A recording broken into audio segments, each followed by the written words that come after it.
ദിനാചരണ ദിനം. അതിനെ പറ്റി കുറച്ച് വാക്കുകൾ പറയാനാണ് ഞാൻ ഇവിടെ ഉദ്ദേശിക്കുന്നത്. ദാരിദ്ര്യത്തിനെതിരെ പോരാട്ടം കുറിക്കുന്ന ദിവസമാണ് ഇന്ന്. ഭക്ഷണം തന്നെയാണ് നമുക്ക് ഏറ്റവും നല്ല വലുത്. ദിവസവും പട്ടിണി കിടന്ന് മരിക്കുന്ന ആൾക്കാർ നമ്മളുടെ ലോകത്തുണ്ട്. ഭക്ഷണം, വസ്ത്രം, വീട് എല്ലാവരുടെയും ജീവിതത്തിന് ആവശ്യമാണ്.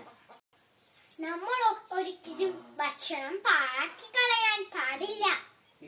നമുക്ക് വേണ്ട അരിയും പച്ചക്കറിയും കൊണ്ടുവരുന്നത് മറ്റ് സംസ്ഥാനങ്ങളിൽ നിന്നാണ്. അതിൽ നിന്ന് രക്ഷപ്പെടാൻ നമ്മൾ എല്ലാവരും ഒത്തുചേരണം. അടുക്കള തോട്ടങ്ങൾ നിർമ്മിക്കണം. എല്ലാവരും കൃഷി ചെയ്യണം. എല്ലാവരും അവരവരുടെ വീട്ടിലേക്കായ പച്ചക്കറികൾ കൃഷി ചെയ്യണം. കൃഷി ചെയ്യാത്ത സ്ഥലത്തൊക്കെ കൃഷി ചെയ്യണം. നമുക്കെല്ലാവർക്കും ദാരിദ്ര്യ നിർമ്മാർജ്ജനത്തിന് വേണ്ടി പോരാടാം. നന്ദി, നമസ്കാരം.